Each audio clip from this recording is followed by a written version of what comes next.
Olá, bom dia para você que nos acompanha ao vivo na manhã desta quarta-feira chuvosa. E hoje o quadro DC Entrevista vai falar sobre as principais ações que a UEPG está desenvolvendo no combate ao coronavírus. Para falar desse assunto, a gente trouxe como convidado o reitor da Universidade Estadual de Ponta Grossa, o professor Miguel Sanches Neto. Olá, bom dia, reitor. Bom dia, Luana. Bom dia a todos que estão nos ouvindo. É uma manhã chuvosa, que venha mais chuva, né? Porque estamos nesse período de seca, né? Com certeza. A gente agradece primeiramente a participação mais uma vez do senhor aqui com a gente. Sabemos que está bem corrido para vocês também. E para começar, então, a nossa entrevista, a gente vai começar falando realmente das ações, né, reitor? Assim, além do HU, que a gente já sabe que é um hospital de referência, quais as principais ações voltadas para a solidariedade e pesquisas que a universidade está desenvolvendo? Bem, a Universidade Estadual de Ponta Grossa, ela está com as aulas suspensas, as aulas presenciais. Mas quando eu ouço dizer a universidade está parada, eu discordo. A universidade não está parada, né? Nós não estamos tendo aulas presenciais. Existe uma série de ações que são feitas remotamente e existem ações de solidariedade, como você falou, que a universidade vem fazendo. Eu vou destacar algumas dessas ações. Nós fomos pioneiros no Brasil a produzir aquelas máscaras faciais. Nós pegamos um modelo aberto, que era de licença livre, e fizemos adaptações desse modelo e reduzimos o custo dele de R$ 50 a máscara para R$ 5 a máscara, com produtos adaptados e com metodologias adaptadas. E compartilhamos isso para o Paraná inteiro. Hoje, todas as universidades estaduais do Paraná estão produzindo o modelo da UEPG. Só aqui em Ponta Grossa nós produzimos 2.500 máscaras, que são aquelas máscaras faciais que nós distribuímos para o Exército, para a Polícia, para o Hospital, nós distribuímos para o Corpo de Bombeiro, enfim, para aquelas pessoas, para aqueles profissionais que têm que continuar o seu trabalho durante a pandemia. Então esse foi assim muito simbólico, esse trabalho da UEPG, de desenvolver um produto, adaptar um produto, desenvolver a baixo custo para colocar em segurança a comunidade que trabalha durante a pandemia da Covid. Estamos produzindo também álcool em gel, álcool glicerinado, álcool 70, distribuindo nas principais instituições, em hospitais, na prefeitura, para os profissionais que fazem a coleta de lixo, para os catadores de reciclado. Também junto aos catadores de reciclado nós temos um projeto que é de levar a cesta básica para eles. Foram distribuídas já mais de 150 cestas básicas para essas pessoas que vivem numa situação de risco e que trabalham em projetos, que atuam em projetos dentro da UEPG. Estivemos agora recentemente entregando álcool gel e máscara para o Ministério da Saúde para a população indígena do Paraná, atendendo a população indígena do Paraná. Então a universidade ela tem uma gama muito grande de ações na área do combate ao coronavírus. Eu vou destacar uma outra, que é a participação de um edital que o governo do estado fez, Luana, que é patrocinado pela Fundação Araucária. A Fundação Araucária é uma fundação do governo do estado que destina, para quem está nos acompanhando e não conhece, que destina recursos para pesquisa e extensão nas universidades. Fundação Araucária, Secretaria da Saúde e Superintendência da Ciência, Tecnologia e Ensino Superior, foi aberto um edital e a UEPG pegou 4 regiões do Paraná para atender. Nós estamos mandando alunos e profissionais da saúde, médicos, dentistas, enfermeiros, farmacêuticos, alunos e profissionais para atender nas unidades de saúde.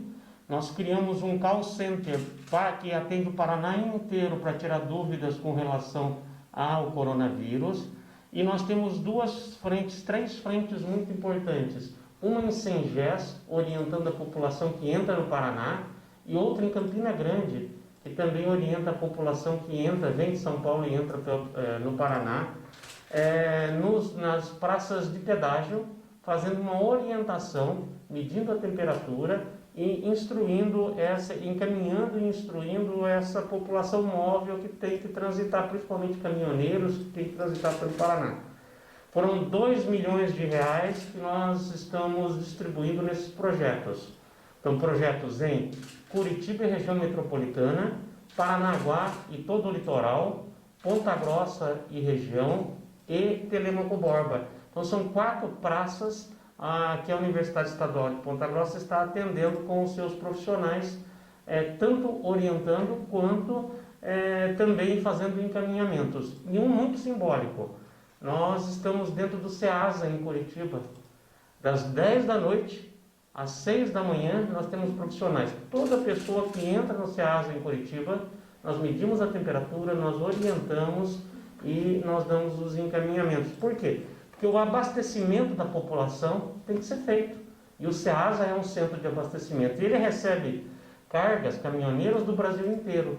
Então o EPG, como eu disse, as aulas estão paradas, as aulas presenciais.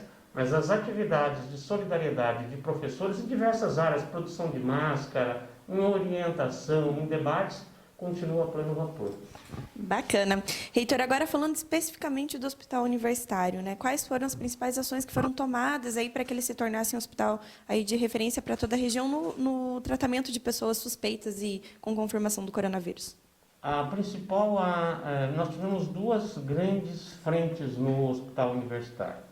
A principal frente foi a gente se preparar para receber o paciente com suspeita de Covid. Para isso, o hospital tomou algumas medidas. Em parceria com o Exército, nós montamos umas barracas no pátio do hospital e essas barracas é que fazem a triagem. Por que isso é importante? Porque aquele paciente com suspeita, ele não entra no hospital e podendo contaminar funcionários e outros pacientes que não são portadores do vírus da Covid. Além disso, nós fomos o primeiro hospital a comprar os exames de sorologia. Então, nós já estamos fazendo exame de sorologia para os nossos pacientes. Primeiro do Paraná, a comprar com recursos próprios para poder atender a população.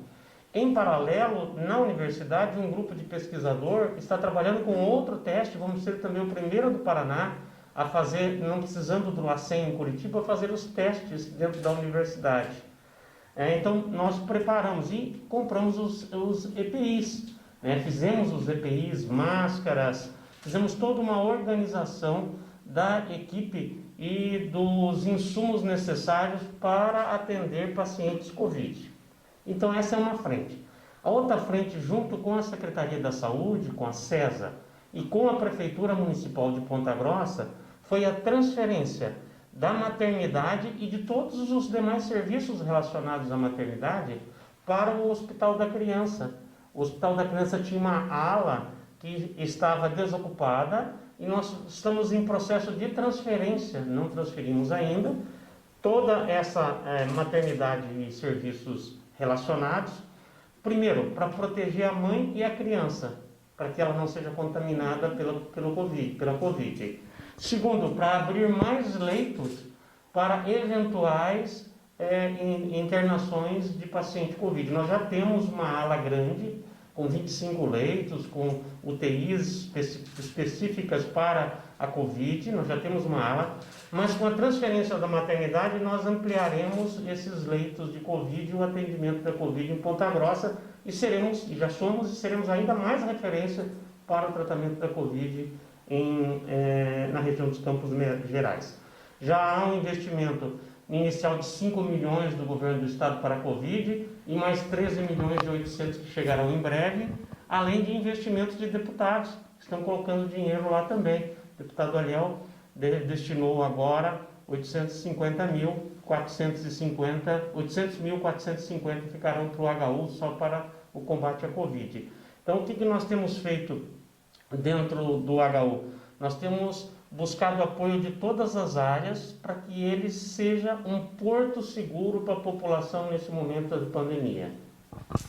Com relação agora aos profissionais de saúde, reitor, o Jornal Diário dos Campos até noticiou que 12 funcionários estariam afastados com suspeita da doença e 4 confirmados, né? Por mais que tenha todo esse equipamento de proteção, todos esses cuidados, né? Quais são os principais riscos para esses profissionais que atuam no HU? Bem, os riscos, se você pega a tabela de lugares de risco, se você olha, os 2 lugares de maior contaminação, de risco de contaminação, são os transporte público e os hospitais. Então, nós estamos falando de um hospital que é referência em coronavírus e, portanto, ele é um espaço de risco.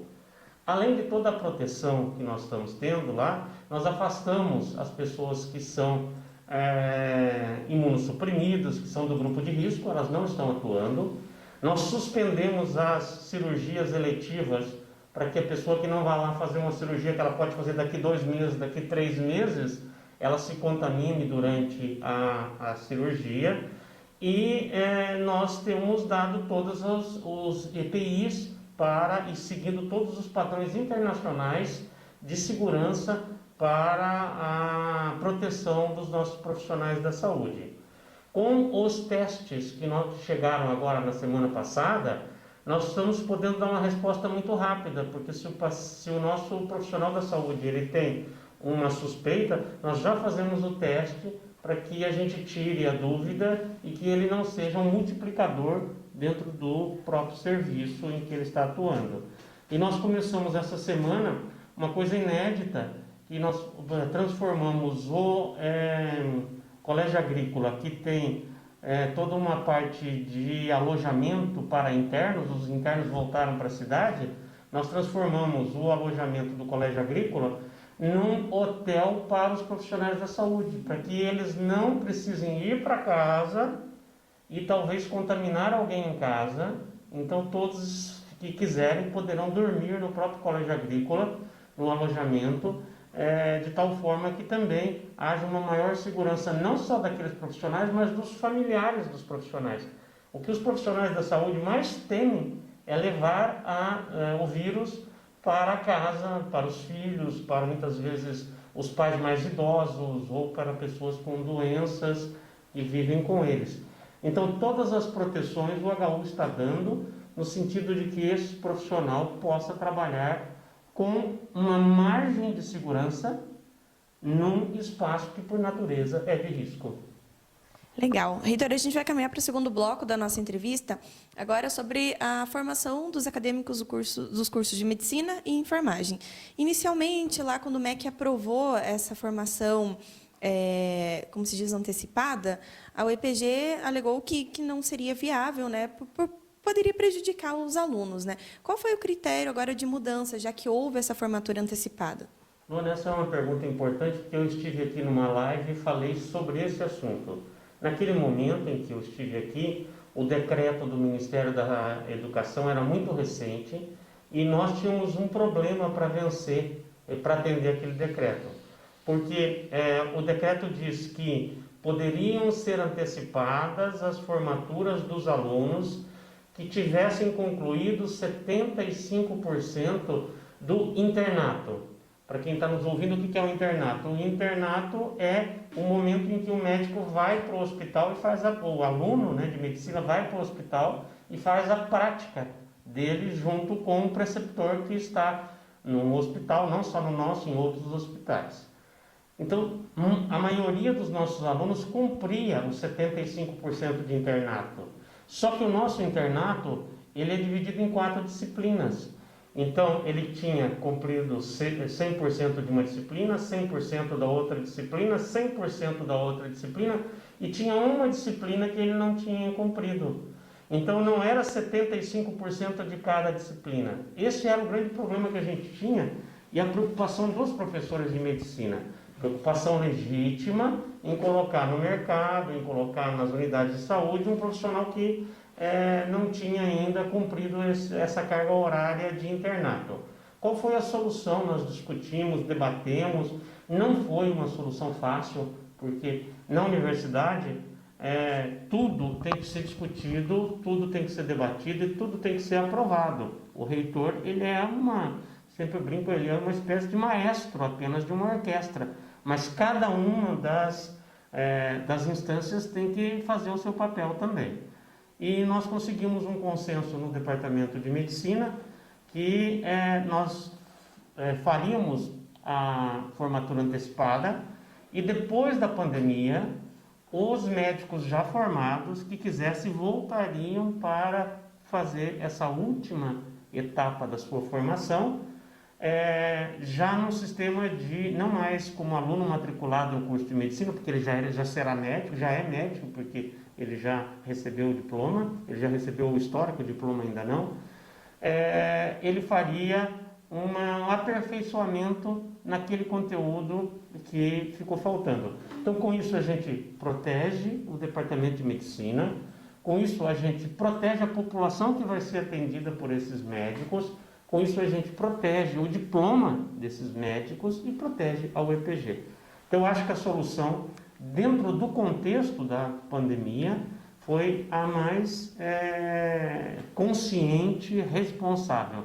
Não aderimos correndo e buscamos uma solução que contemplasse todos. Agora, com relação à suspensão das aulas, a gente vai caminhar para 50 dias, cerca de 50 dias sem aula já. A previsão é que o pico da doença agora seja entre o final de junho e o começo de julho. Com base nisso, reitor, a gente pode alegar que o conteúdo, o calendário foi totalmente suspenso e há possibilidade de recuperar esse conteúdo? Não, o calendário não está perdido, né? O ano letivo de 2020 não está perdido. Nós tivemos outros momentos da história da Universidade Pública Brasileira e da UEPG em que nós ficamos 3 meses sem aula por conta da greve. Esses 3 meses sem aula, eles retardaram o nosso calendário. Então, hoje nós, com certeza, teremos um calendário que vai avançar no ano de 2021. Mas ele não está perdido por conta dessa suspensão dos calendários até agora. A reitoria tomou uma precaução de constituir uma comissão. Essa comissão está analisando a situação dos calendários, ela está inclusive reunida nesse momento. E no dia 11, nós tentaremos chegar a uma conclusão se o que é possível ser feito dentro desse calendário. Há um grupo dentro da universidade que defende que nós devemos abrir o calendário para atividades remotas. O que são as atividades remotas? São as diversas atividades teóricas que o aluno pode fazer em casa. Qual que é o limitador dessa proposta? É que nós temos hoje um grupo de alunos que não tem acesso à internet, que não tem acesso ao computador, e aí é a responsabilidade da universidade fornecer computador e internet para eles que eles possam acompanhar essas atividades. Nós estamos fazendo a pesquisa para ver qual é o número de alunos que está nessa situação em que nós precisamos dar um suporte. Então, o calendário não está perdido. Existe um outro grupo que quer manter todos os calendários fechados para proteger justamente esses alunos que são economicamente mais fragilizados, né? Mas no dia 11, nós teremos uma nova reunião do Conselho Universitário. Geralmente, Luana, o Conselho Universitário se reúne 2, 3 vezes no ano. Nós estamos fazendo conselhos universitários a cada 15 dias para que a gente possa acompanhar a evolução da pandemia e dar a melhor resposta para a nossa comunidade. Reitor, agora a gente vai entrar numa outra situação aqui, que é com relação ao congelamento do salário dos servidores. O pessoal que está nos assistindo, só para a gente contextualizar, o governo federal, um projeto de lei já passou pela Câmara dos Deputados e também pelo Senado, em que autoriza o repasse de 125 bilhões para estados e municípios. Em contrapartida, isso haveria congelamento de salário de servidores públicos, né? O senhor acredita que isso poderia trazer problemas para a universidade? Um exemplo de greve, por exemplo? Bem, primeiro nós somos contra o congelamento salarial. Eu acho que a pior estratégia de qualquer política pública é você retirar entusiasmo, dedicação de um grupo que está muito atuante durante a pandemia. Eu poderia, pela experiência da UEPG, eu poderia dizer que a UEPG hoje está completamente engajada no combate à Covid.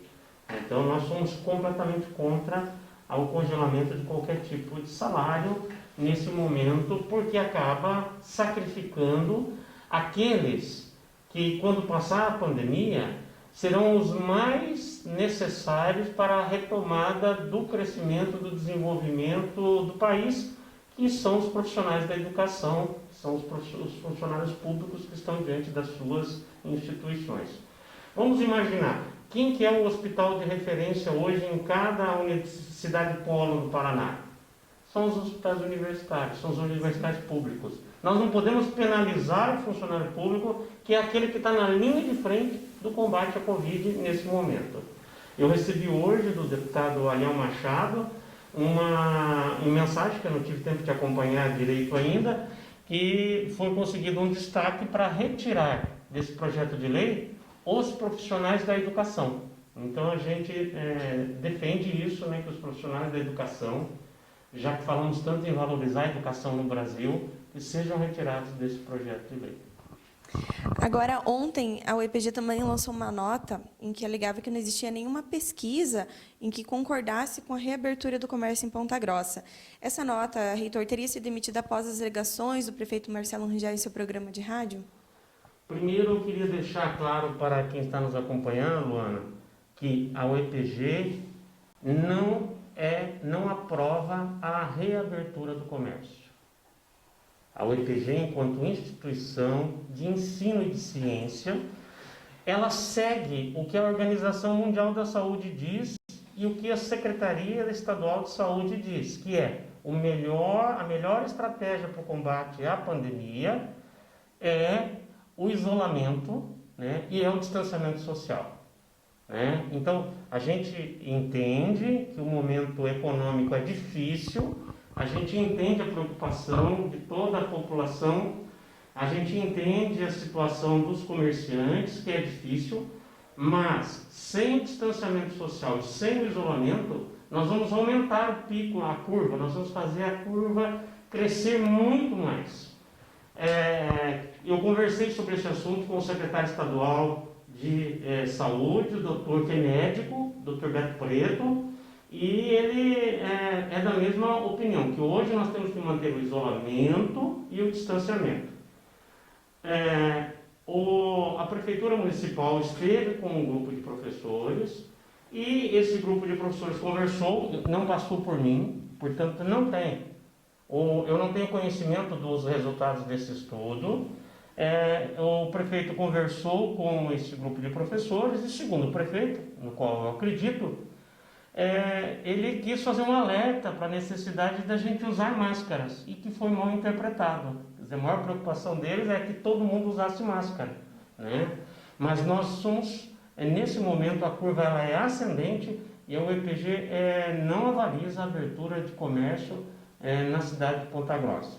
Com relação ao estudo, o estudo existe, não é um estudo que passou pela Pró-Reitoria de Pós-Graduação e de Pesquisa, que é uma instância que valida os nossos estudos. Eu não sei se, eu acredito que os professores também não tenham dito que são favoráveis à reabertura do comércio. Eu acho que foi um ruído de comunicação que obrigou a UEPG a emitir essa nota. Nós temos sim uma pesquisa interna, que não é essa, que um grupo de profissionais faz para a reitoria e para o HU, e nós não divulgamos essas pesquisas, e elas servem apenas para balizar as nossas decisões como a universidade e como o hospital universitário. Então, eu quero acreditar que houve apenas um ruído, e esse ruído ele virou uma bola de neve, né? E nós tivemos que soltar uma nota dizendo que não, em nenhum momento a universidade se coloca a favor da reabertura do comércio. Temos que manter apenas o comércio essencial, aquele que é para a nossa sobrevivência, e passar esse período difícil para todos, né? Para que a gente possa vencer essa pandemia quanto antes. Como você falou, nós estamos no período agora de contaminação. Se a gente reabrir o comércio totalmente, a contaminação será monstro. Para a gente finalizar agora, reitor, voltando um pouquinho lá para as obras da UEPG, essa pandemia gerou atraso em obras que estavam previstas para iniciarem ou serem finalizadas neste ano?